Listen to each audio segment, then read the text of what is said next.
How's it going, everybody? Here we are. It's August. The summer moving along quickly as we barrel into the next gigantic wave of coronavirus because we didn't take this seriously enough. Awesome. I'm Carter Hammond, host of Locally Sourced. Today is the 5th. And yeah, I'm really excited because today I'm joined by someone that I have been able to meet virtually in recent months, and I really like what this guy's got to say. So today I've got Robin Vogt. I believe I'm pronouncing that correctly. I hope he will correct me if I'm wrong. But he's going to be joining me today, and we're going to be talking about education and housing and some of the main planks of his platform. He's running for state rep in Portsmouth. So here we go. Robin, how are you this morning? Hey, how's it going there, Carter? I am super excited to be on. And correction, you asked for a correction. I'll give you the correction. It's Robin Vogt, which is actually kind of funny because it's vote for vote, right? Yeah. Like, isn't that kind of cool? Okay. Now, see, this is it, man. This is why I, always got space to learn. Dude, that's awesome. That's actually really killer. When else do you see this? When else do you see this in New Hampshire politics? Yeah, right. Vote for vote. That's so good. Oh, wow. Oh, can't make this shit up. Okay. Man, awesome. So, I mean, yeah, how are you doing? Just generally getting through the day. How's it been? Oh man, I'm telling you, it has been a hot minute, as a teacher, and we're going to get into education, of course, here. Yeah. But it's been a very interesting stretch, not just for union leaders, but for educators in general. Every single day, there's a new conversation about how we're going to handle things. Myself, I've been able to get through it, a couple family scares, but you know what? We work through these things. These are very tough times. But you know what? We got people. I got you. I got the New Hampshire Progressive Coalition, of course. There's so many fantastic individuals out there that we have the opportunity to interact with. So I got the family, man. It's all about family. Right. Yeah. I'm totally with you. So okay. So let's just dive in. And I'm glad to hear you're hanging in there. So broadly, I just want to talk about Frank Edelblut, as leader of the Department of Education. I just want to, for folks who don't understand, I just want to take a minute to lay out, who is Frank Edelblut? How did he end up getting appointed as head of Department of Education? And, ideologically, in your words, why under his leadership, has the DOE been able to completely abdicate responsibility of promoting how we fund public schools, or engaging in the discussion of funding public schools, what the problems are, offering prescriptions, and has this gotten worse under generally, right. I would say yes. Obviously that's rhetorical, so I'd like to see what you have to say about that. But just, and then supplementally to that, what's wrong with Learn Everywhere? Right. Yeah. So feel free to go ahead on whatever part of that you want to start with. Yeah, I mean, number one, it's not necessarily a loaded question, but there's so much to it because Frank Edelblut came into this role, and I think the one conversation that I consistently have with individuals, whether it's people within my district that I'm talking to, whether it's individuals that want to know more about how public education works here in the state of New Hampshire, I think the most frustrating thing for me is that Frank Edelblut has literally no educational background in terms of being in the classroom, working one-on-one with students, and having that ability to know what it's like to not just maybe be in special education in particular, or have to teach 25 children in a classroom the curriculum that is given to us. And I think when you're talking about DOE, and I know you and I have had this conversation, actually really within the hour here, is that the DOE itself really doesn't have a lot of say in the policy work that happens around education. And we see with Frank Edelblut that he has an agenda that he wants to carry forward.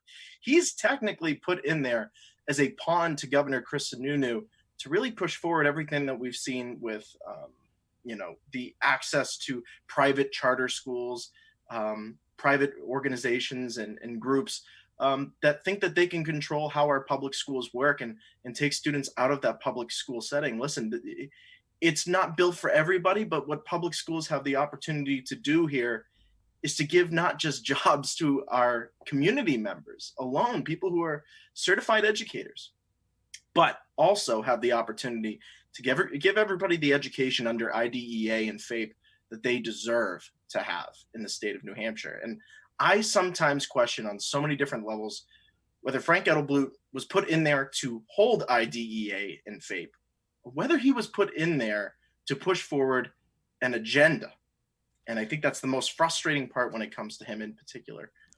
Let me throw something at you right here. Just, I mean, I love you to keep going, but I just want to sort of throw in like another potential narrative to this. Sure. That appointing Frank Edelblut was a bone that the center conservatives threw to the libertarians after such a narrow defeat against Sununu in the primary. Sure. Like it was a nod to say like, okay, here was sort of this guy's chief issue as he was going through his primary, and since he lost, but he clearly has a lot of support from like the homeschool charter school community, right. Let's give him the position of most say within our new conservative coalition, right.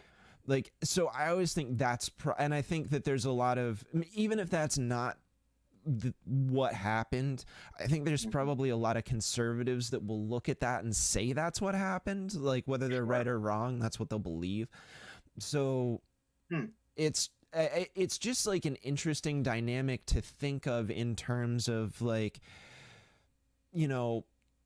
Occam's razor, if it's not some sort of institutional power saying, okay, we want to make a plant in here to dismantle public education.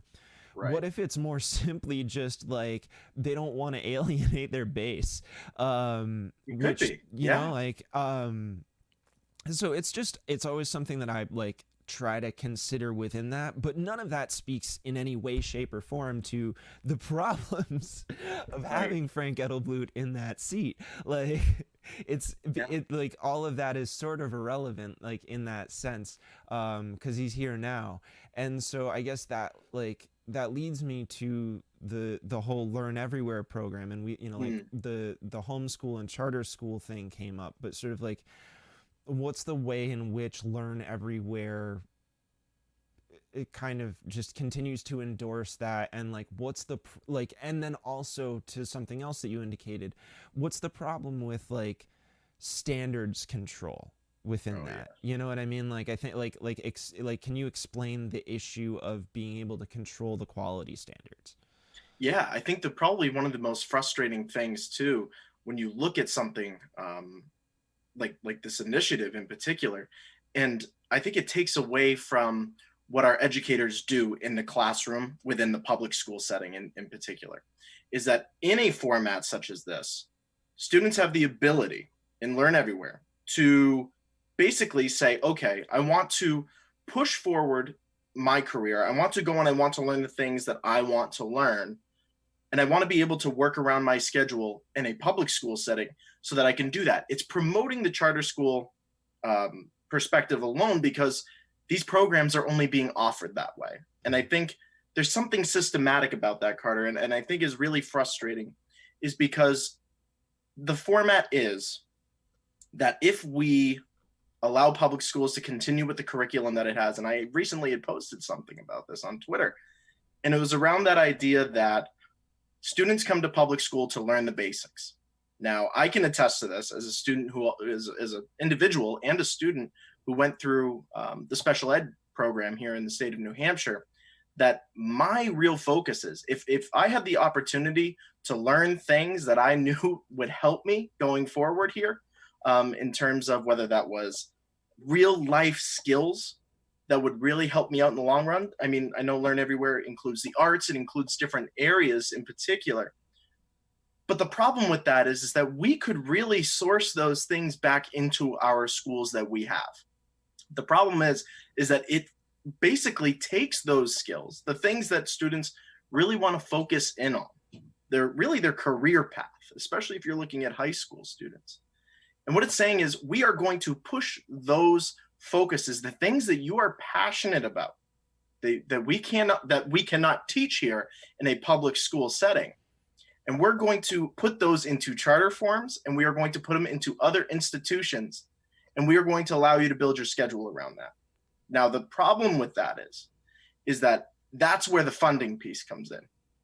And we've seen that in terms of Frank Edelblut himself, and pretty much what you said, the conservative agenda in particular, is let's move funding into those sectors and let's code it as Learn Everywhere. When in fact, there are students who are missing out on these opportunities that should be available to them in the public school setting. And that not only is frustrating, but as somebody who is trying to advocate for funding public schools and bringing in the necessary tools, to really give students the pathway forward here in the state of New Hampshire, it's very concerning. And I think it kind of goes back to what we were saying about Frank. What was he truly in there to do?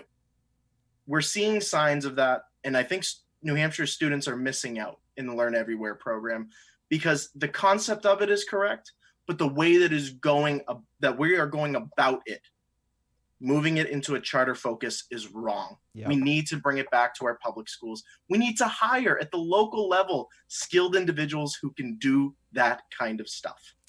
Right. And I think it's like, for me, it also, there's an aspect of like, okay, this is actually one of those instances where like right now, okay, we've got like how much of the responsibility of COVID is being foisted upon school districts to just figure out, right? Like, and we'll get into that in a minute, but like the point being that we're dumping the responsibility of that on them, but then saying, oh no, we're going to set up a separate government institution, which inherently seems kind of like, well, wait a minute, aren't you guys anti-big government? Like right. It's saying, okay, we're going to take that and we're going to build this new separate institution that takes money from public institutions where there's like a teacher needs credentials in order to do that job. Like you can't just, any old Joe can't just walk off the street and become a public school teacher. And we're replacing that and giving equal credit to people who don't necessarily have to go through the same vetting process. Like there's that quality standard is not necessarily applied to, say, a small business owner who's an expert within that craft. Like, and people will argue, well, that's not necessarily true because it's always there. There's measures of control, but the point is that the measures of control that audit that, right, like the boards and everything like that, those aren't insulated politically. Like, the people that get appointed to all of these boards can have like there is no objectivity within that space. There's no check or vote from the public on it. It's just kind of like this group of people that make decisions, and they're appointed by people who could not necessarily be representing the public as well at a certain moment because a district is too gerrymandered. Like it's tough because you kind of bounce in this like long chain of causality. It is a chain, and I think probably the most frustrating thing, and I can speak to this as an individual who is still working on their certification here in the state of New Hampshire in particular, is that I went through school to become an educator. I had to go through the loopholes of being registered in a program that allows you to go to DOE to be able to get your certification as a teacher, to spend hundreds of dollars on tests so that I can get my New Hampshire state certification. But somebody can walk into a charter school, start it up, and not have to go through the same vetting process as I did. Right. It's just a slap in the face. And that is where the time commitment is wrong, and that has to be fixed. Yeah, exactly. No, that nails it. So I mean, okay, so great. I mean, like, let's go into that further. Tell me about your personal background in education and what kind of work do you do, and what are some material ways in which a lack of support for public education has directly affected your ability to do your job? Like if we're getting very anecdotal and specific right now. Sure. I'm more than willing to get anecdotal when it comes to this stuff Awesome. because, I've spent 10 years of my education career here in special education in particular. And across those years, I've worked with students who have autism and have generalized seizures. Now, you want to talk about where money hurts the most. It's when you're talking about funds that are given to our public educators to be able to give students the services that they need. I mean, we're talking about assistive devices. We're talking about, especially in special education, programs that are essentially teaching life skills to students, as I had mentioned before, and allowing people like myself, a paraeducator, an ESP, who works one-on-one with these students, the resources necessary to teach those life skills and to teach successful, um, trying to find the right word for it, but successful academic approaches to the way that IDEA outlines an IEP in particular. And an IEP is a very important document to me. And it's something that, gives the student the rights to an education, gives them the rights to the scaffolding and everything else necessary. Now, my background in particular, my mom has been working in special education for 15 plus years. So it's a family thing in the Vogt family, which is fantastic.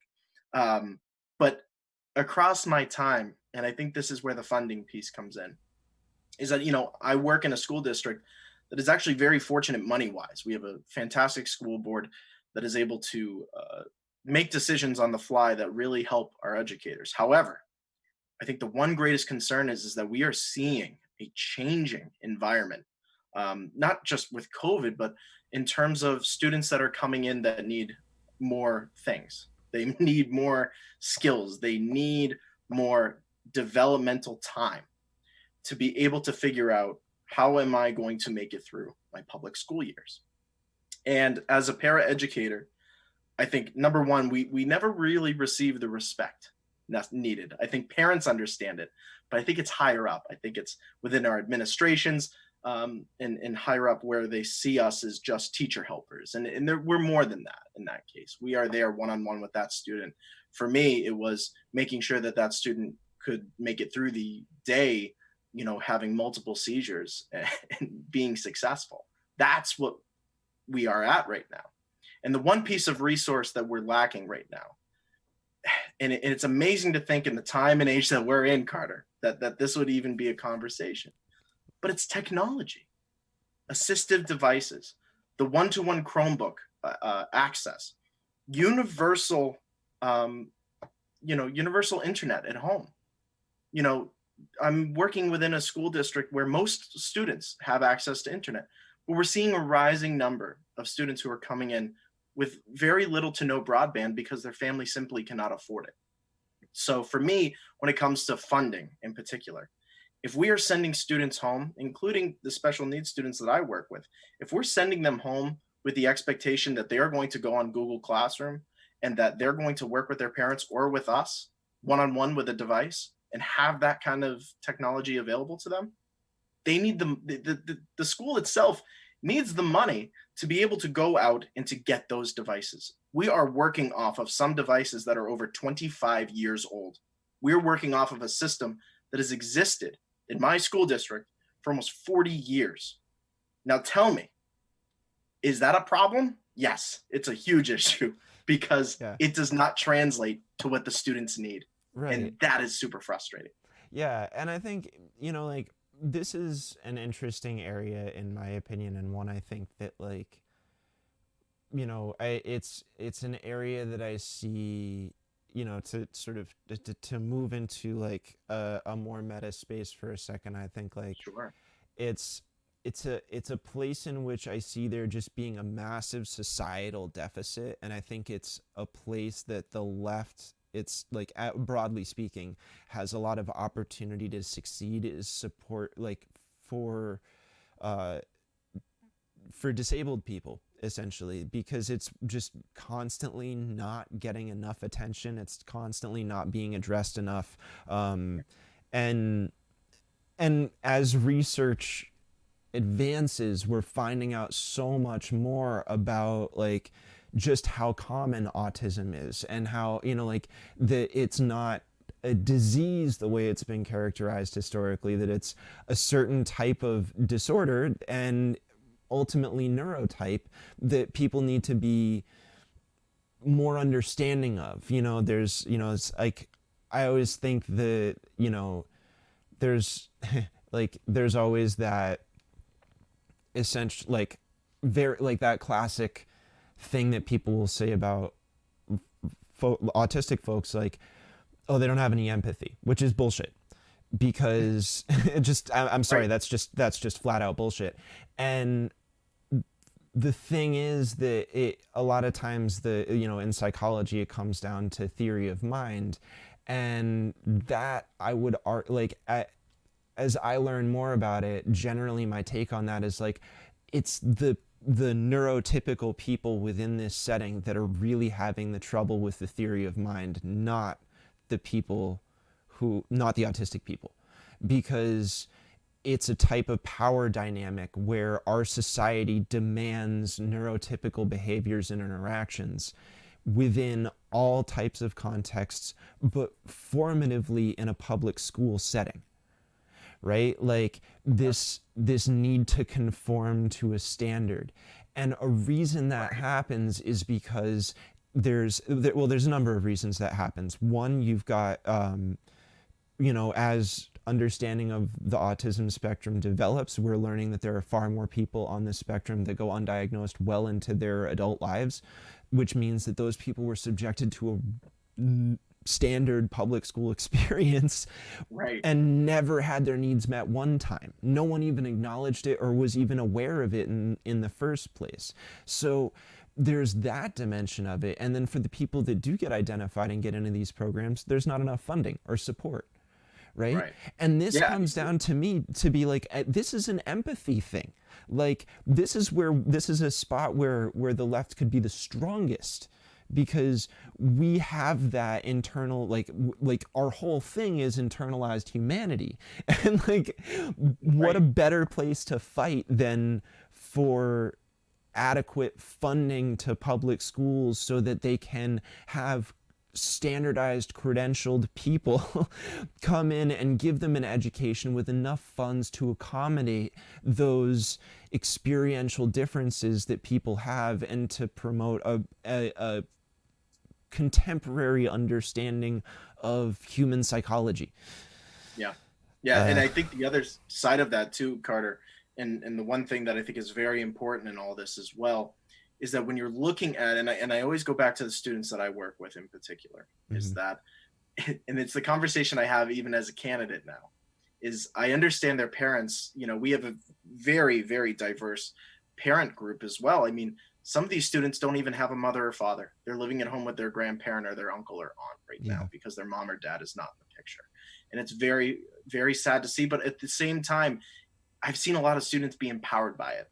There are a lot of students that look at that opportunity, come into the classroom and say, you know what, I'm here, Mr. Vogt. I am ready to learn today. And sometimes emotionally, they're just not there. And you have to understand that. Right. But my big thing is that does Frank Edelblut in the charter schools that he is helping to put, do they understand that interaction? Does somebody who has studied that understand that interaction? No, they do not understand it. And that is what is key. Yeah, and I mean, like, okay, so that gets into like, you don't know what you don't know type of stuff, right? Like, so I mean, and this, you know, look, this take might get pretty hotly debated, but sure. Okay, if we're gonna talk about like homeschooling, right? Especially if you've got a special needs kid, right? And I don't want to denigrate the work that parents have to do to be there for their kids, because that's absolutely a huge part of this component. Of course, parents are there, like many parents and many guardians are there for their, you know, disabled youth that they're in charge of taking care of.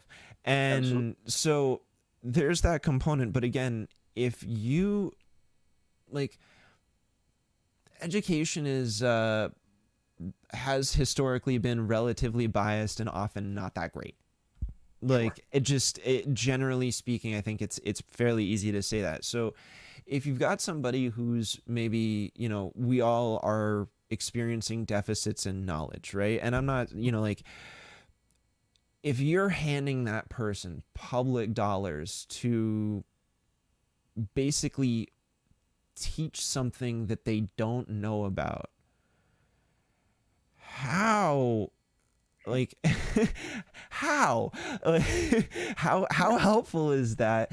How do you justify spending our money on this person's individual idea of what education should be when they've never had to follow a certain standard and could easily be misled by something that they saw on Facebook? You know what I mean? Like, that's like, it's unfortunate to have to point that out, but that's like a reality that we live with, that like people Yes. have completely reshaped who they are based off of like a Facebook group that they joined. Like, that happens. So, It does.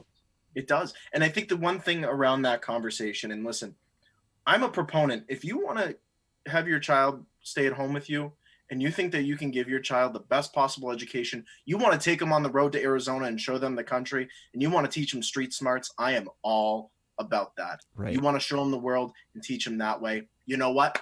I'm here. If you want to enroll them in public school, I'm here to help. That's Yep. what my role is. But at the same time, you bring up a very interesting point. And it's that aspect of, listen, the credentials are there. Most of us public educators work hard to make sure that our everything is lined up, our T's are crossed, our I's are dotted, and that we're ready to work with kids every single day. Mm-hmm. And I think this is something systematic that has gone on for too long, Carter. And that's the idea that, listen, educators are there as babysitters, right? That's always been the conversation. And I'm seeing it now even during COVID. Well, I've been with my kid this entire time. I need a break. I need a break from all this. We're not in there to be babysitters. And I think sometimes, and I think that's why, number one, I'm running for office as an educator. And number two, why we need these systematic reforms around education is because the respect level that comes around educators needs to be fully focused that this is not a babysitting service. This is a teaching of the next generation that has to happen. And the idea of sending a student to school just so that you can have time to go and do things, my job is to walk into the classroom every day and to work one-on-one with your child of all abilities, of all ability levels, and to look at them and be human with them and be honest with them. I cannot say that we have an individual at the DOE who understands that. Right. I cannot say right now that we even have leadership across the board in the State House that understands that. I mean, other than Sherry Frost and a handful of progressives here who really understand what that looks like. But there's that one saying that I always like to say. If you're ready to make systematic changes, and this accounts to education too, Carter, if you're ready to make systematic changes, then you have to be on the ground and looking at how it's going to be able to get up to the State House and to say, hold on a second. I've been in the classroom. I've seen it for myself, and I can see where our educators are struggling, where our students need the most help. And this is not a babysitting service. Right. This is a teaching of the next generation.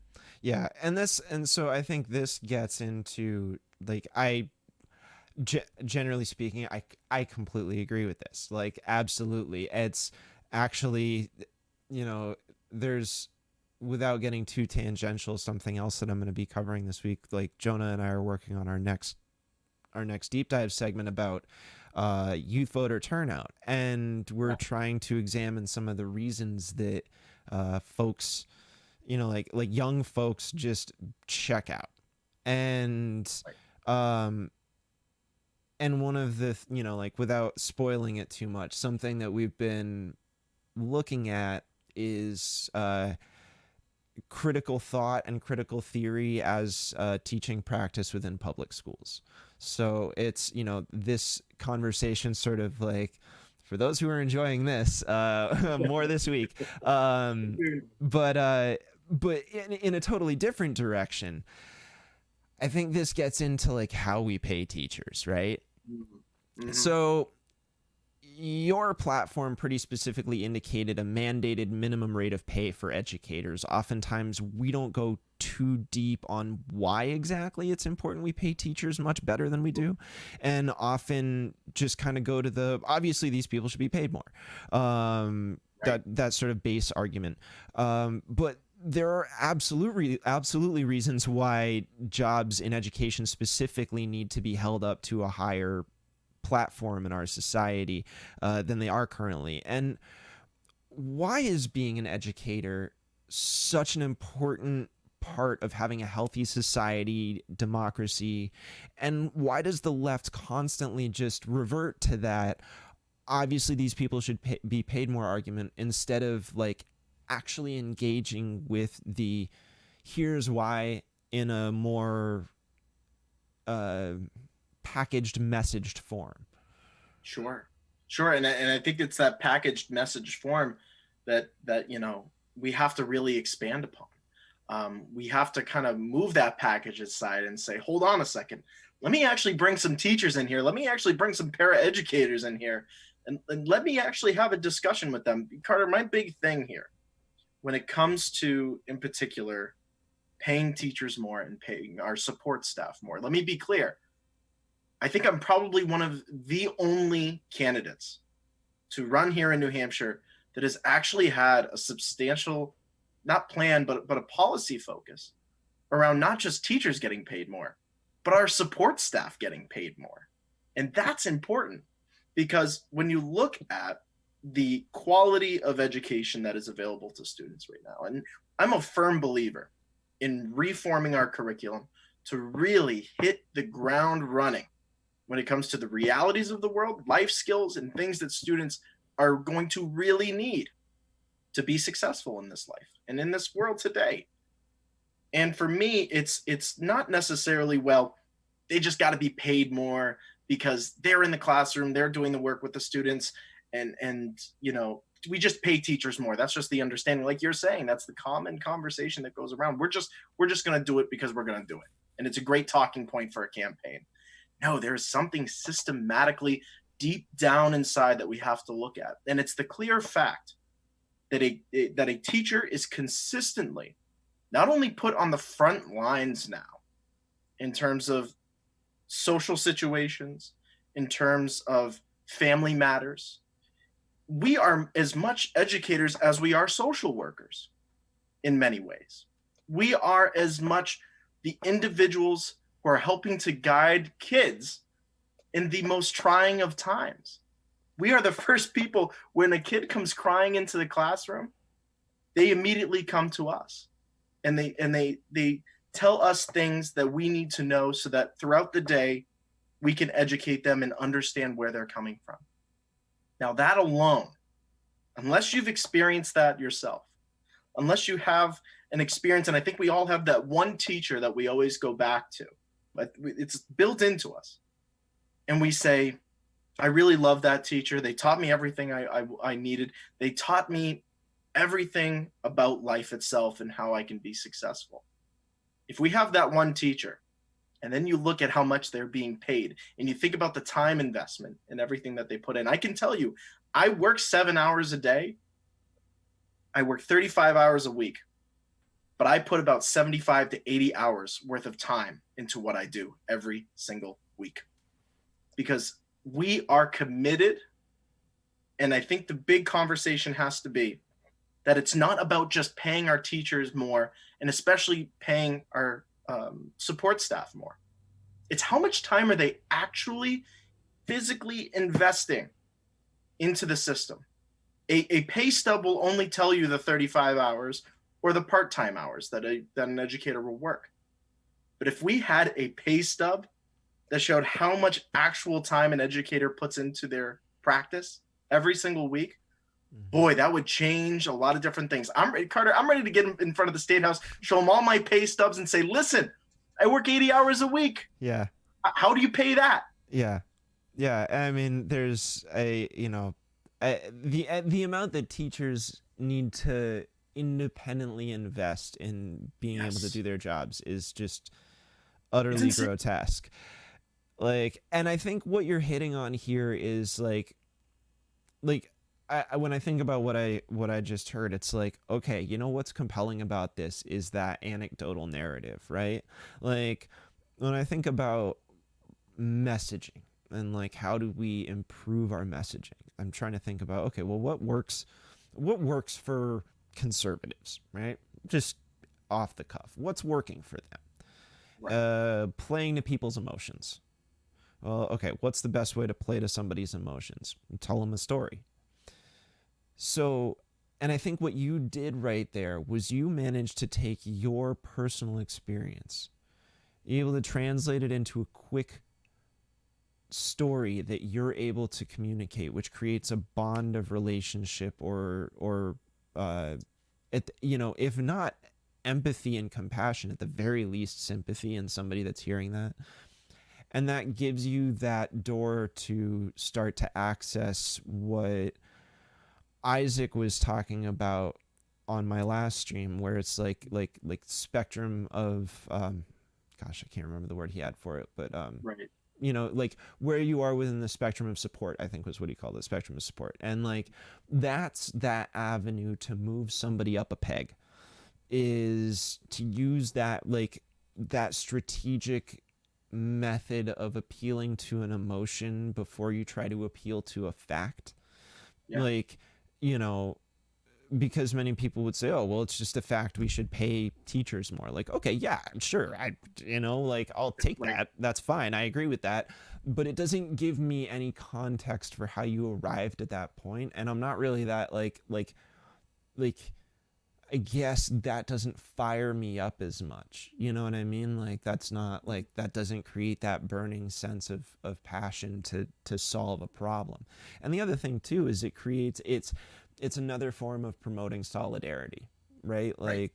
Exactly. Like just human to human solidarity, like understanding through experience, because we all are our own lens. So anytime someone tells us a story, it's like we're going to be fishing through our own experiences for something to compare it to. Like Sure. that's just how we do it. So at any rate, I think like this is what you've done here is explain in this specific instance exactly how to effectively try to approach moving someone in the direction of supporting paying teachers more, instead of just saying, well, obviously we should pay them more. Right. That's the thing that we need more of in our legislature, are individuals who are not afraid. And I think it's just my practice as a teacher too. I'm sure there's many out there that will know it.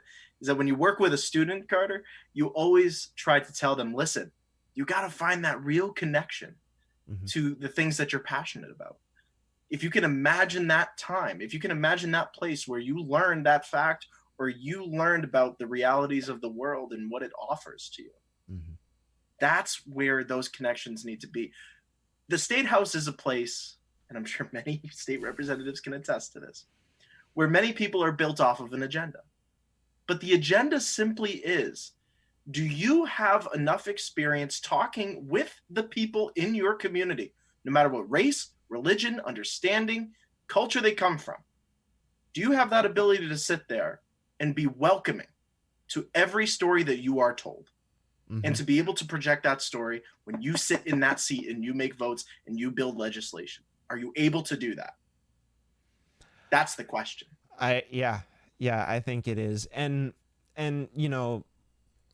to take it a little further, I mean, for me it's always about like saying to those people then, like, so you tell me, how do you hold both truths? How do you hold your personal truth that is your beliefs, and then one that comes along and challenges yours without feeling a need to dominate or disrespect it? Exactly. Like that's because that is, and I don't, obviously I don't want to get too deep into it, but Sure. I think that's generally how I feel about handling spirituality and religion when it comes to a political setting, is like they obviously need to be distinct and separate, and they need to like flourish in their own individual ways. But and we need to be able to hold them separate while remembering that, like, okay, what I experience spiritually will probably affect what I believe politically. And what I see politically might cause me to question what I believe spiritually, right? Like, they'll interact with each other and there's no avoiding that.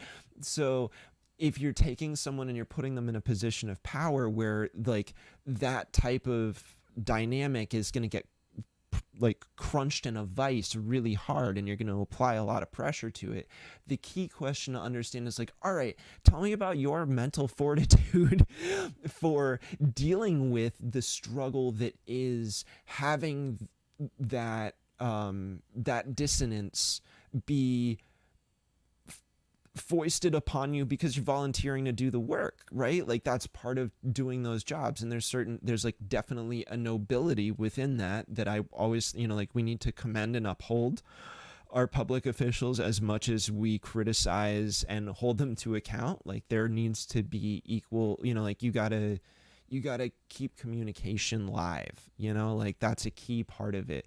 But then on the other side of it, it is absolutely, how does the person in power deal with that grind of dissonance that is only going to get louder because they've decided to take a position of power? Yeah. I mean, that hits the nail on the head there, Carter, because I think the one thing that I was most nervous about when I was looking to run here for state representative here in Portsmouth, and I think as an educator, it's just natural for me every time I go into the classroom.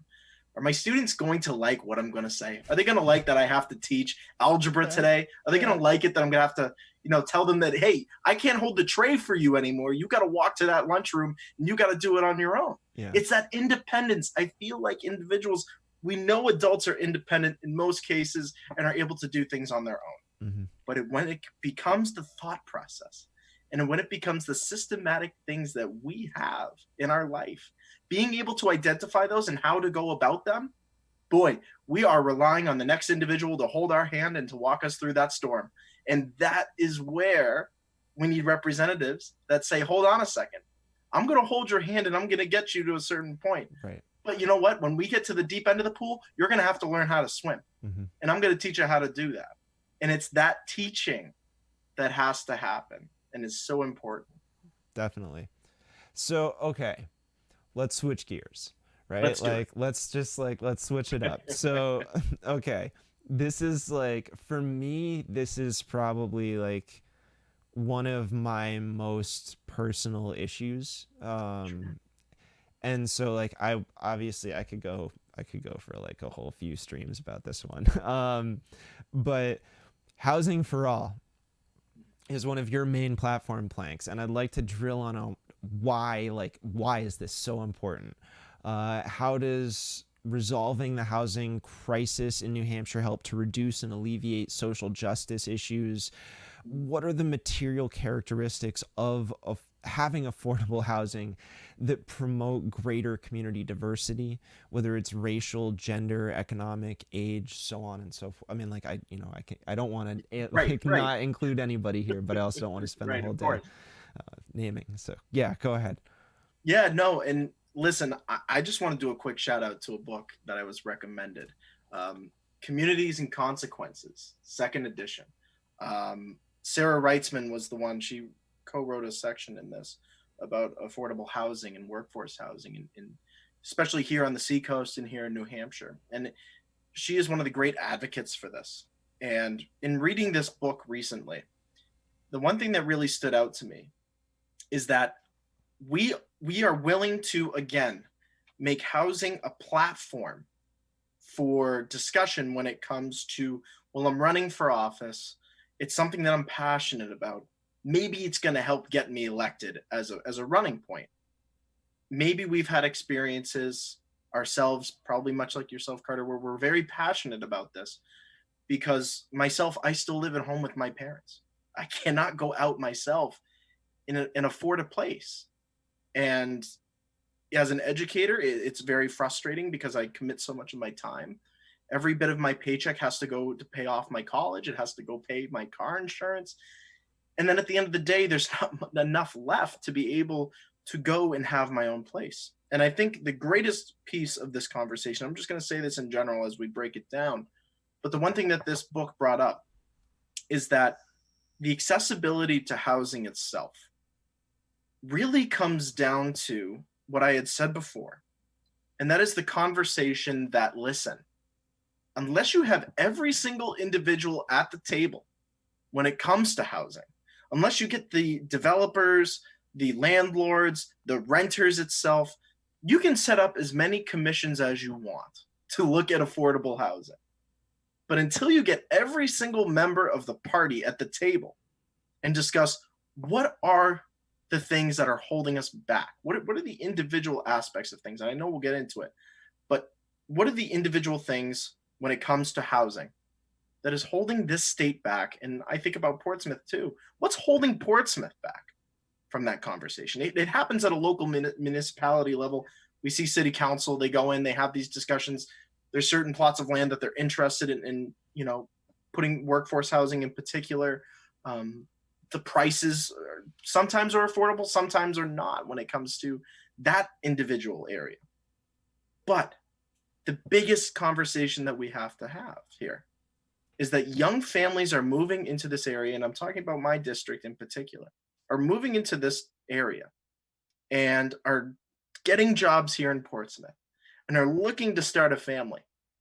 But $2,500 a month for a one-bedroom apartment? It's not feasible. Unless you work a really, really good job in Boston or work a really, really good job in Portland, Maine. It's really hard. Or I'll even say this, unless you're retired and you have a pension you're working off of. It gets to be tough. And it's the tough conversation that we have to have. And, there's so much when it comes to housing in particular, when you look at the community and consequences. I'll quote the book individually here. You brought up diversities and bringing in different people into the picture through housing. And I think Portsmouth is a very changing community when it comes to people who are moving in. It's a much more diverse place than it will tell itself that it is. A lot of people will say it's mainly old white people. Well, you know what? There are a lot of young, diverse individuals who live here, but they cannot afford the options that are there. And I think that's the most frustrating thing, Carter, is that we have that conversation again when it comes campaigning time, but to break it down and to say, these are the things that we need to do to be able to finally solve this. That's tough. That is really tough. And there is no one true solution within an hour. Right. It's going to take years. It is going to take years upon years to be able to truly solve this. Yeah. So, and I think that's sort of like, that gets at basically the does it increase diversity? Yeah, absolutely. Having affordable housing options totally increases diversity, right? So because you're creating opportunity for people that and it's not just necessarily young people, right? These could be immigrants fleeing persecution in a foreign country that are coming to the United States with literally nothing, and we want to help them out. We want to find a way to assimilate them into our communities, while respecting their experiences and their cultures. But we want to be able to create space in there, and if these people don't have the means by which to get that, hit affordability, then it's not going to happen. We can't so in a sense, this is sort of something that I always sort of want to say, for folks to keep in the back of their minds. If you are anti-affordable housing, that is actually racist. That period. It generally is, yes. And no amount of saying, I don't we're not trying to alienate this group of people, or of course we care about this, but we just don't want this, but is the moment it becomes racist. So that's just as a caveat, I want to place that at the beginning of this discussion. It's really important to remember. Now, there is past that point, right, the question becomes, okay, well, how do you get something that works, right? Like, how do Right. you create affordable housing? Now, there's the issue of the cost to build a new housing development, right? Like any type of new construction. Economically speaking, right now, based off of just like straight up the cost of lumber, you cannot build affordable housing, right? You cannot build housing that will be less than 30% of somebody's, like the median income, which again, I think median is not a great way to measure. It's a true point.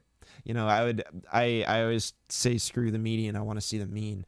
I think that's a better, it's a more accurate representation of what that true point, that true average actually is. So, but at any rate, you can't actually build at there is a myth surrounding like we can build affordable housing. Economically speaking, we can't. It's not possible, Not right? possible right now. So the question then becomes, okay, so how do you get around that as a problem? Like, if that's an obstacle, what are ways that we circumvent that? Now, there's always like the argument of like, well, we could give a tax break to a developer. You know what I mean? Like they have to pay less taxes, like whatever. Okay, cool. I don't know if that's necessarily the best incentive. Like Right. I think that upfront dollars tend to be a bit more convincing. So Mhm. I'm always interested in like, what are ways that we can what are ways that we can interact with this problem of we're facing an economics that don't allow for the exact thing that we need. Like it's this weird, I mean, or I guess not that weird because it's pretty common conflict between capital and people, right? Sure. Like humanitarian needs versus capital interests. Yeah. And that's a really fine line too. I mean, one of the things that I've always explored, Carter, and is something that I think kind of sits true here on the seacoast because we are such a visitors hub. We are a tourist hub here in Portsmouth in particular, is that we will approve the building of hotels very fast here in the city of Portsmouth. We will approve the expansion of rooms to meet tourists during the summertime. Now, during COVID, that's been a very interesting time. And I'm going to be honest with you, I think now that we're in this period of time, we're going to see even tougher conversations happening around affordable housing because people at this time are just, they're not at work. They're not doing, they're not making the money that they need right now. So it's a weird lag period. But beside the point here, hotels come into Portsmouth. I can count probably 2 or 3 brand new ones that have already moved in. I just drove through Portland, Maine not that long ago. I see it right along the waterfront, building these gigantic hotels for the tourism market. And one of my ideas that I had, and I'll be curious to hear your thoughts on this, if you have any on this individual idea. But if we are going to allow for the expansion of Marriott inside of our cities and inside of our towns, the ability to build, these hotels, my idea has always been, if you're going to build 500 hotel rooms, then you're going to contribute 150 workforce or affordable housing units to the city. That it's going to come back down to the individuals who want to invest in these communities to also say, you know what? If we really want to be a major part of the tourism market here in this city, there's the possibility that you get a big company like Marriott to invest money into the idea of, hold on a second, we could possibly help out in this process. It's a crazy thought. It's a crazy thought. But who knows? No, I like this idea. I like this idea a lot.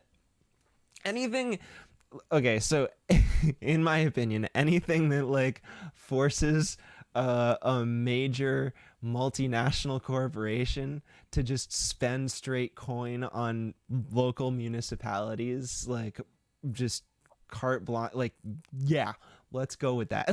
That's great. Yeah. I mean, it takes away, and the other thing that it does is that you take the developers' money out of it. You throw the developers of the hotel into the picture, and you say, hold on, we're already doing room and meal tax. We're already doing things within our system that are coming back in.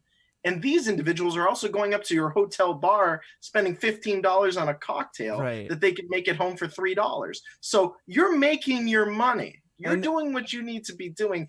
Give back to the community a little and they bit. still get to hit their like woke corporate quota, right? Like the PR optics are awesome for that. Like there's no, like, that's a win-win.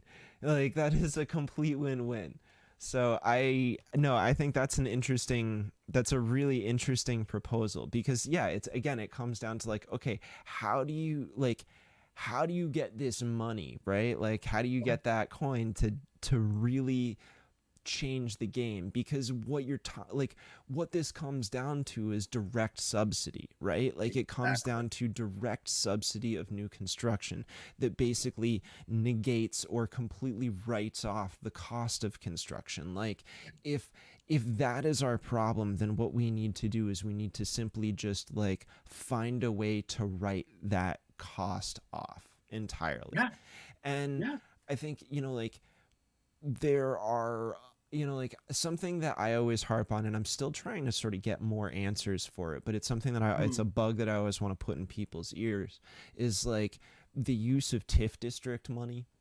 Right. So like, and I've talked about it before, but tax increment financing basically is like, okay, we're going to set aside this plot of land, right? Like, we've got like a 2 square mile block of town, and we're going to say that this is the TIF district. And what we're going to do is we're going to cap the property tax revenue on this district, but continue to increase the charge as normal, so the taxpayers still pay the same rate no matter what, but the town gets to sort of capture that, what becomes the increase in tax that they would be sending to the government otherwise for this particular district. And that money is intended to be reinvested in the infrastructure uses of that district, right?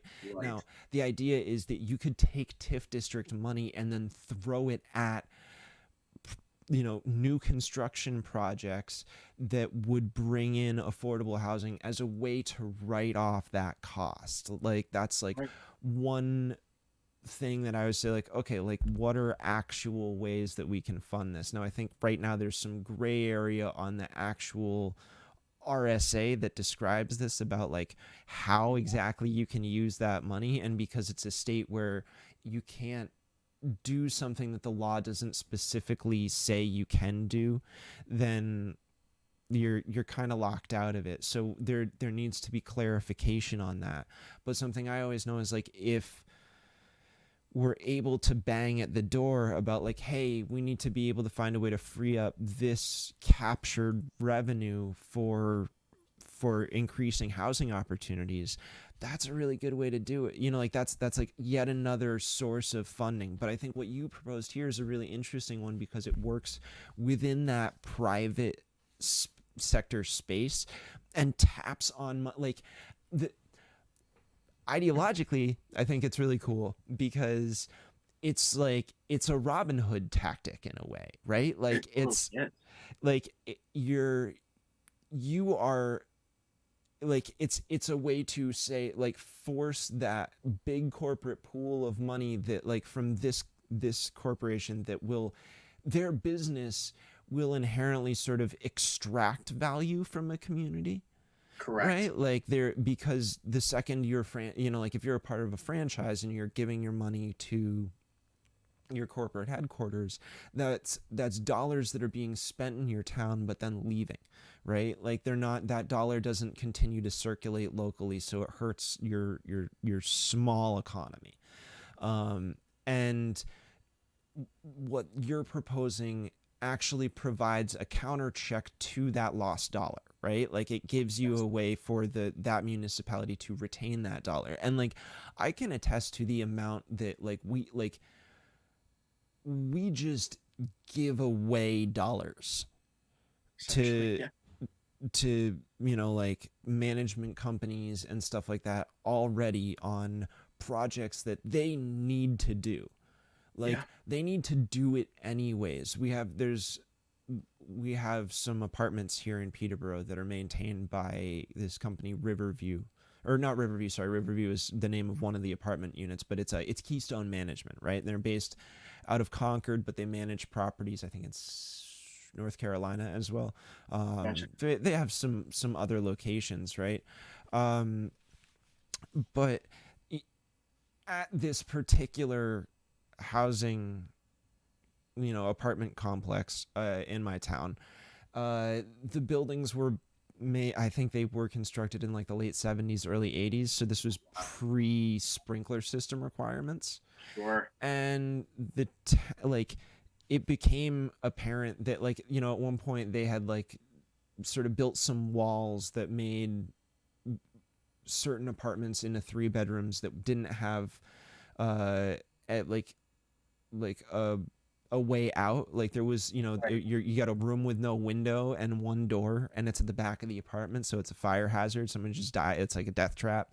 So there's no I think it's egress. I think there's no second means of egress. And so like that became impetus for like, okay, well, you have to get your entire building up to code. Like if you want these rooms, you need to have sprinklers, right? Like if you want to have these rooms without the second means of egress, you need to have fire suppression within that space. So they retrofitted the entire building with like the lowest cost option of sprinklers. And so now these folks have like these massive steel pipes running through their apartments that they didn't have before, totally just like obstructing the space. It's really ugly, right? The tenants are concerned that their rent might go up because this private company had to invest the money and Right. something and to encourage them, the town had to give them, I think it was like a $250,000 tax break on it. No way. Yeah, like so Wow. as a means of encouraging them to do this. Now like look, I understand why my town did that, right? Because they're like, this needs to happen, we have to get this in. I get it. I don't hold the public officials like super accountable for it. What I hold accountable is sort of like the people for not giving more of a damn about the quality of the actual affordable housing that's available in town. The amount of times that I've been to a meeting where somebody said, "Oh, well, we've got the Riverview apartments. Those are affordable. You can always just go over there." It's like, yeah, but what's the quality of living that those people are experiencing based Right. off of the way that their company decides to manage it? You know what I mean? Like, so, and, you know, and then there's obviously, this is like a separate story that I've kind of Sure. like worked on for a while, and I never like, I wanted more interview anecdotal experience that I just never quite like managed to finish writing up. But these were some of the Yeah. things that I found out just looking into this. So it's like, if folks want to learn more about problems with their current affordable housing, something to look into is like, who's providing and managing that affordable housing in your community already? Like that's like, if we're doing the "I'll encourage you to learn more" segment, that's what I would like. I'd point to that and be like, yeah, if this is an issue that concerns you, look into who are the landlords in your area, who are the property owners, who are the managers. Talk to people who live in these places and find out what's working for them or what isn't. So, I mean, I don't know if you've had any sort of like personal experiences with Yes. this type of stuff in Portsmouth, but if you, I'd love to hear your sort of your side of it. Yeah. I think in particular, and again, me telling a story again, because that's the thing that we're going to relate to the most here, is that, before I moved to Portsmouth, I lived in Exeter, New Hampshire for 17 years. And and we lived in the same apartment, right? So it was myself, my mom, my dad, and my sister. 17 years, my sister and I had to share a room and put a room divider in it, right? Consistently issues with it. These apartments were built in the late 60s, early 70s, right? So what you just described to me in Peterborough is exactly what I experienced for a good 15 years before 2 years after that period, they finally came in, put new flooring, fixed everything, but did it cheaply. And the system was that we had individual landlords that had certain places, and then we had a property management group that had some of the other apartments. And luckily, we had a landlord who understood, man, we need these updates and whatever else. But before that, it was a property management group. And the one frustrating thing for me was that growing up in that place in Exeter was that the space for what we were paying made no sense. 4 people living in a 2-bedroom apartment for 15 years because we could not get another place with 3 bedrooms that was affordable for us at that time. And that was 2 individuals who were working jobs. My dad being a marketing person, my mom being an educator. We still couldn't afford it. We still couldn't make it happen. And for me, in hearing your story in particular, that's why in a place like Portsmouth and moving here 4 years ago, I really enjoy the place where I live. It's managed the right way, but not everybody has that. I think one of the things that I've learned across this time too is, when you're talking about climate justice as well, I think you could really solve it by bringing, like you said, the coin back into the picture here. Where do these hotel developers build? They build in the hubs of cities, in the hubs in where they know money is going to be. If you give them the opportunity to build and you hold them accountable to invest and to help build affordable housing in your city because they have a hotel there, that 500 rooms to 150 room split, you can really put some oversight on that. You can eliminate the need for a property management group who is trying to figure out their funds every single month because they've had to go out and they've had to hire this contractor to fix this foundation. You allow the people with the serious coin who account for the top 1% of this country to say, this responsibility is put back on you. This responsibility, if you want to be part of this community, then you need to be part of this community. It eliminates the climate justice, the affordable housing and workforce housing that we see put in the worst of areas. And that comes into diversity as well. It hits a certain income group in particular.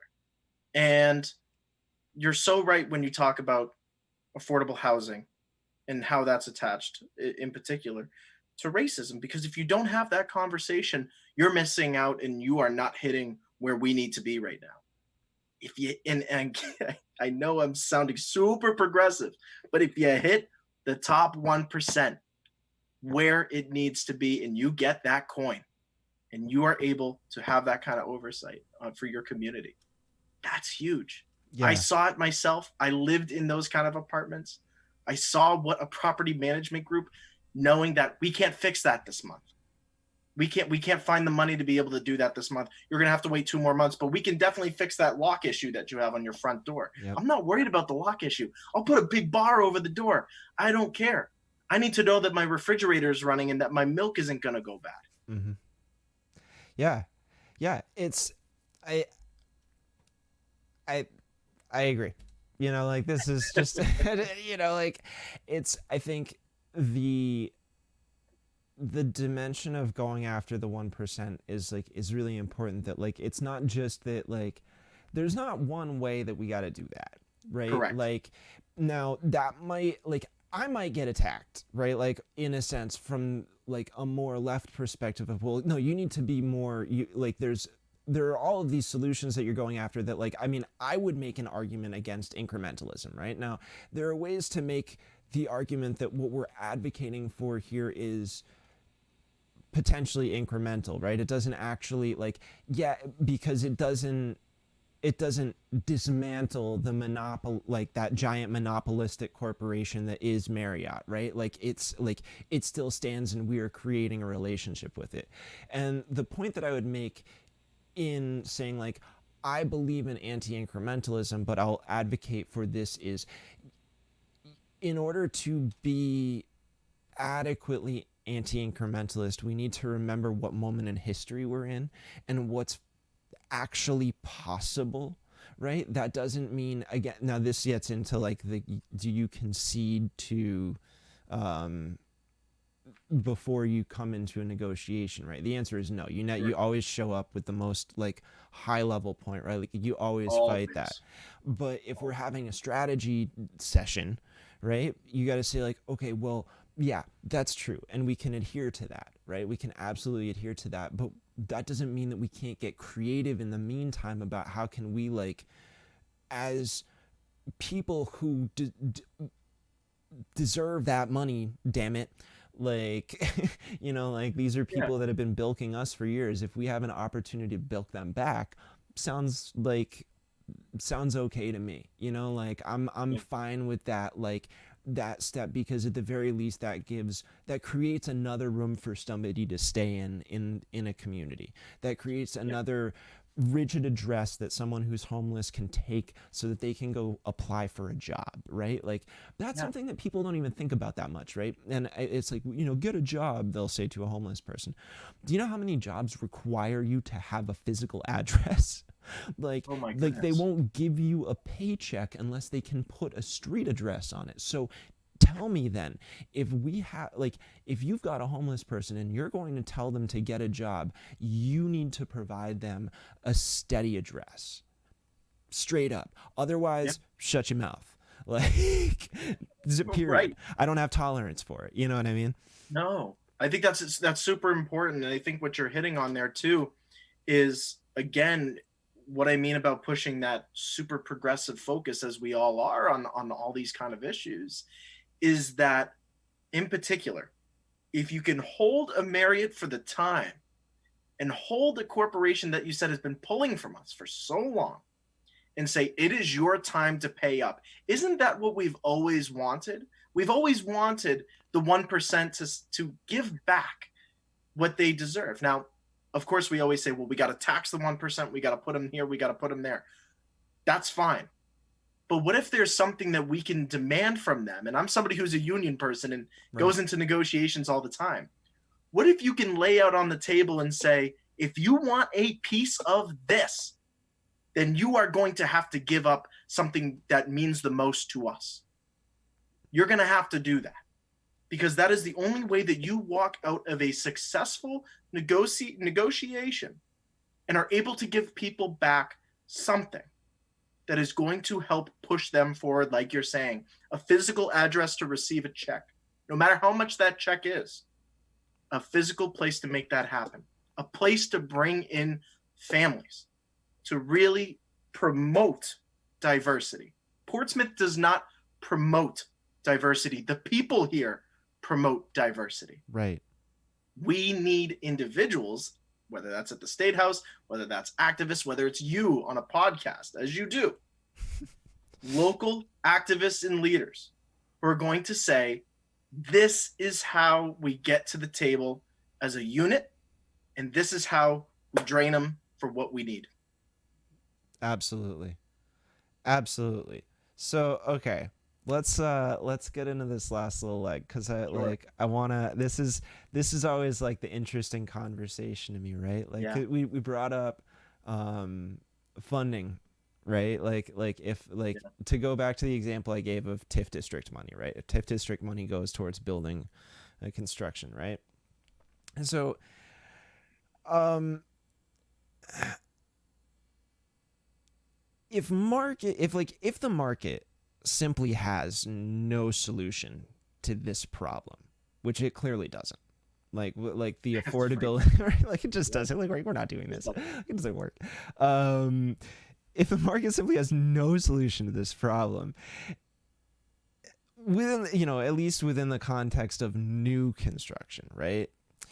What's your stance on, like, the government ownership or creation of sort of like public housing projects, like separate from something that's endorsed, like outside of the context of the, like, if the Marriott were to build rooms, let's say, are they a part of that hotel, or do they build something separate, right? Right. If public dollars go into that, where does that, like, where does the responsibility of that management fall, and where does the ownership of that fall? So that, like, I guess the example is, like, if you look at public housing projects, right? Like, I think oftentimes people will point to, say, Pruitt-Igoe as like the example of, like, look what happens when you do this and you build this thing for all these people, and then they just treat it like crap, and it's like, but then if you go and speak to people who lived at Pruitt-Igoe, they'll say, well, no, they didn't manage it. Like, they did nothing for it. They did no upkeep. They did nothing to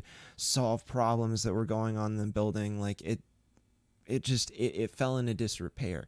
So, like, I guess the question is, like, how do we deal with the administrative aspects of the like this concept of, like, of public housing, right? Like, if we're to get into public housing that is independent of a capital interest and truly about, like, maintaining costs for people, how do we have quality, equitable administration of those facilities?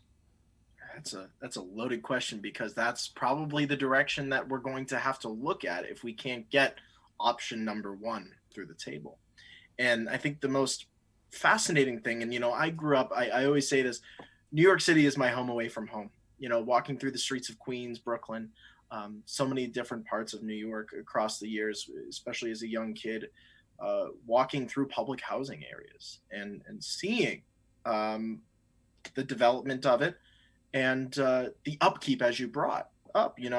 There is a certain amount of that people will say, oh, just look at it, look at what it's done for this community. That's always the conversation that I hear, and it's very frustrating, because it does come down to, when you actually speak to individuals in Queens, Brooklyn, wherever else, they're doing what they're supposed to be doing. They're working every single day, doing their job, whatever else.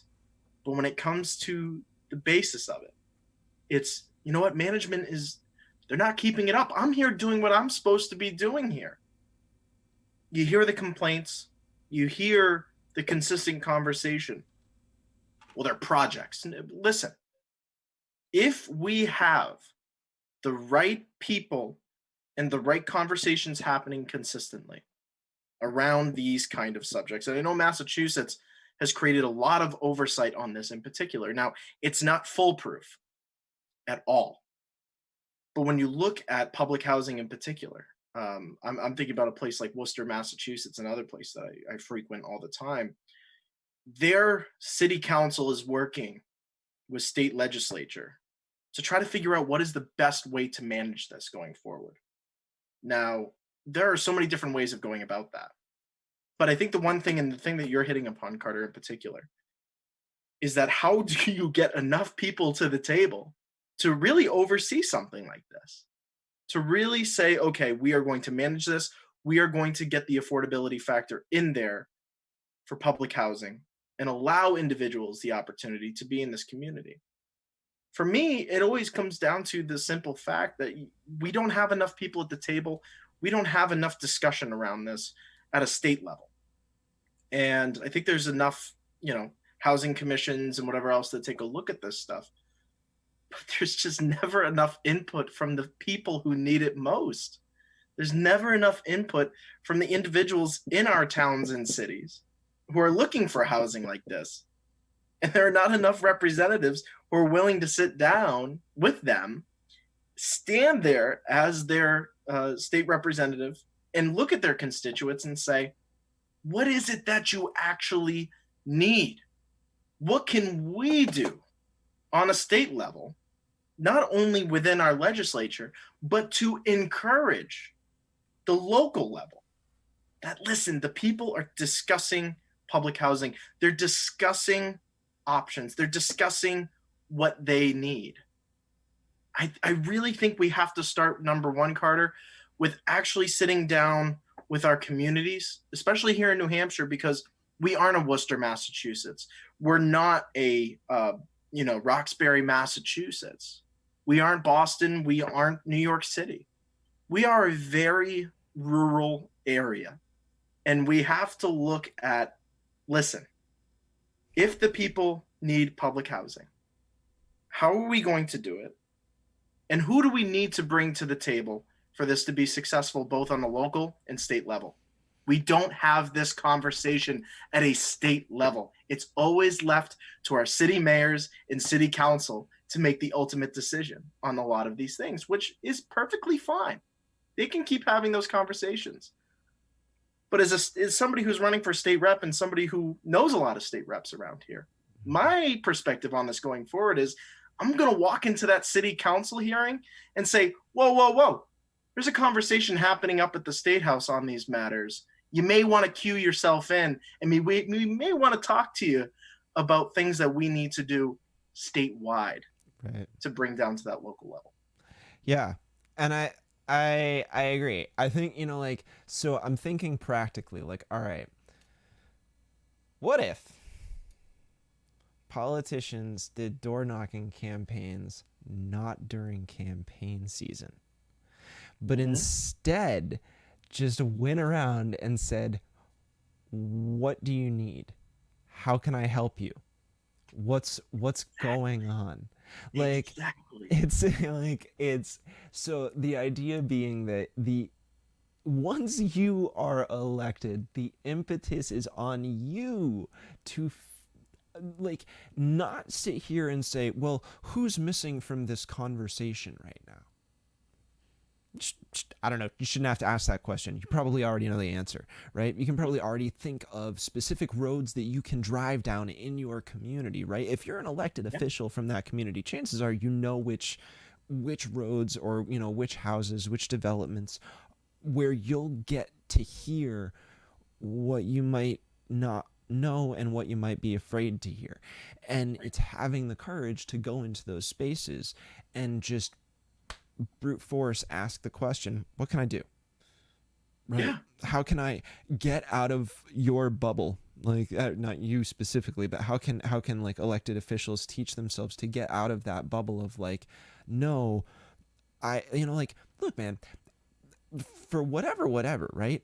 I think Trump's whole campaigning constantly thing is like maybe something that we should learn from, because he's constantly keeping people like refreshed on the movement or the activity of him being their president. You know what I mean? Like, that's like I don't agree with the like any of the messaging or content, but I think the tactic is a really wise one. So for anybody who wants to say Trump's stupid, like, no, like he's an incredibly effective communicator in the sense that this is how it operates. And something that I find that like, more center wing politicians, the second they get out of campaign season, it's like, okay, into my office, back to home, out to my office, back to home, I'll get on this call with these people who represent this nonprofit and talk to the leadership of this community organization. It's like, okay, yeah, but like, don't just talk to the leaders of those organizations. Take some extra time to go out and talk to the people that are volunteering for those organizations. You know what I mean? Like, yeah, get involved in that individual politic, and remember that like there's almost no difference between legislating and campaigning, or there shouldn't be, in a sense that like there should be no difference between when a politician goes and campaigns for an office and when they start legislating, right?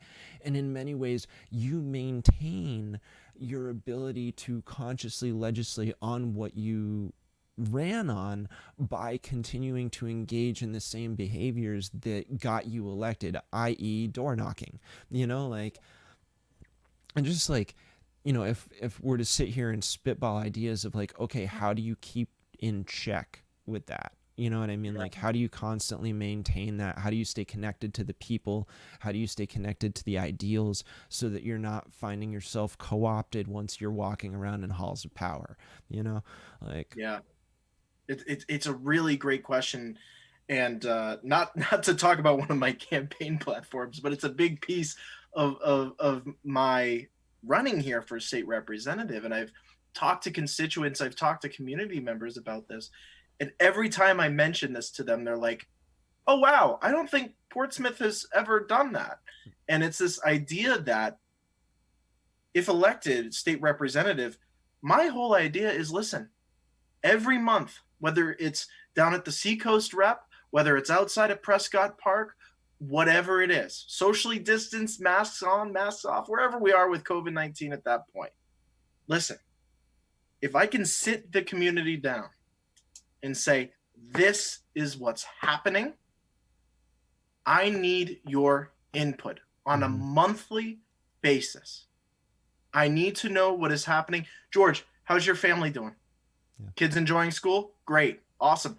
Claudia, oh, you're having some issues with your housing. Oh, okay. Awesome. Here's some people you can contact. I will bring this up to the State House and speak to my constituents about this issue that is starting to become something much larger. One of the biggest things that's missing today, and I think a lot of individuals are forgetting about this, and is something that has existed in our culture for thousands of years, is this concept that human connection means that individuals have the chance to speak in person about things that matter most to them. People have the opportunity face to face. They will say things to you that matter most to them. And we are losing that. It's consistently the, well, just send me an email and I'll take a look at it. Yeah. I want somebody to be able to call me up and say, you know, Robin, come on over for coffee. Come on over for coffee. I want to talk to you about something. I will gladly pull my Volkswagen Touareg into whatever neighborhood it is. Sit there, have a coffee, maybe a little, have that conversation with them. That is what is most crucial to me. Mm-hmm. And what we need from our leaders today is that ability to walk into whatever house, whatever neighborhood, and to have that conversation, a coffee table conversation about what do you need? You said it, Carter. What do you need right now from me? Mm-hmm. Nailed it, man. I couldn't agree more. That's I'm glad to hear that that's the type of campaign that you're running, and I think that's, you know, like, that's why a big part of the reason that I was interested in having you on today, to just sort of talk about some of this stuff. And I mean, like, I do think we got, you know, I think we got into it, you know, is it like, and just to cap off the like public housing thing, you know, I think the point is that in order to truly maintain a public housing development, right? Like, there needs to be buy-in, like, from both the town itself as well as the residents of that space to adequately manage it. You know what I mean? And in the example that we're using, the impetus is on the public sphere, those, you know, that administrative side of things, to elicit response and sort of like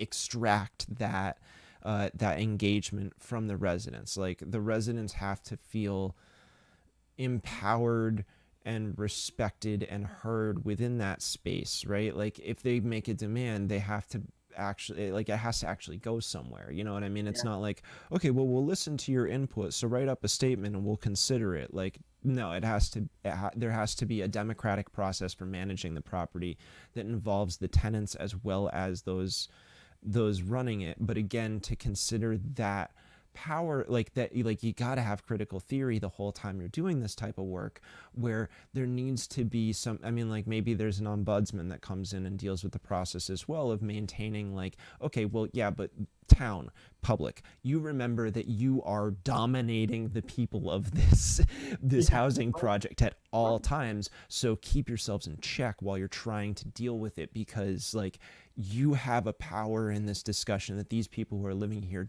don't necessarily. And so that's an important dynamic to include, but that I would say is like how you can avoid, you know, like, or I would say that's a reasonable approach to attempt when trying to go at some sort of public housing development, and avoid the trappings of project, you know, to follow the example brought up earlier of, say, a Pruitt-Igoe, or like as something similar to that, where we see historical patterns of it falling into disarray. So this is the way you change the plan, like describing the plan, to somebody who's going to just sit there and lob like, oh, you commies, like, you know what I Right, mean? right. Like, I was like, well, no, like it's, I mean, yes, but no, kind of. Like this is a much more gray conversation than that. But it's, this is the actual discussion strategy and the simple like, okay, here's what I point to say what you're talking about is total bunk, right? Like it's just a like this is the solution that you can put forward is like nobody's been able, like, or maybe there are individual successful examples, which I now feel like I need to go look them up. But if there are successful examples of what I just discussed, I need to, it's good to sort of pull those up. So that might be something that I'll try and research following this stream. Maybe I'll be able to put it in the links in the bottom. But examples where this sort of public and tenant partnership exists that's healthy, that allows for a public housing project to work. So that's sort of like, I don't know, just to bookend that idea. And if you have any more thoughts on that, I'd love to hear your final take on it. I think my final take on that in particular, Carter, is as simple as this. Maybe it's going to take state representatives walking into these neighborhoods and doing a little bit of education as well.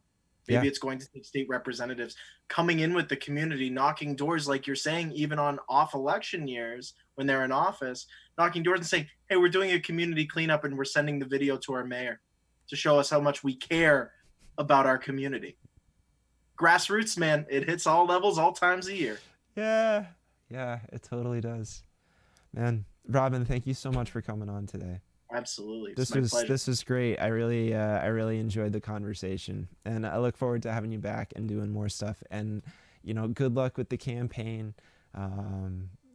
As always, like pleasure to speak with you. Absolutely. Always a pleasure with you, Carter. Cool. I'll catch you later, man. Take care. Yeah. All right. Thank you so much to Robin Vogt. That's awesome, man. I'm glad that I got corrected on that, because that's perfect. The vote for vote thing. So yeah, here we are. That was I really enjoyed that interview. I feel like we hit on some pretty deep stuff, and I hope folks take a minute to bounce back and actually take the time to listen to that interview, because we definitely touched on a whole slew of really serious things that I want folks to grapple with, and handle and consider and reflect on. Be pensive, y'all. It's key to the work, TM. So yeah, with that, you can follow us on Twitter, like us on Facebook, follow us on Instagram. Head down to the corner over here, hit the subscribe button. A little bell will give you notifications, and then definitely go to patreon.com/locally support.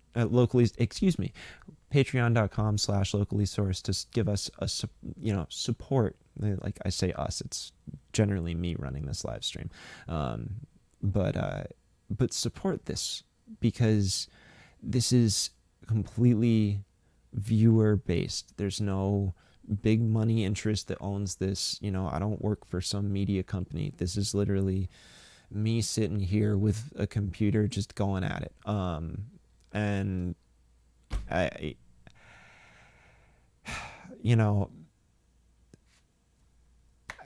really think that this is the type, it's the type of model that we need, that allows this type of thing to exist without some sort of third-party mediation of what's happening. This is really unfiltered content, very unfiltered content.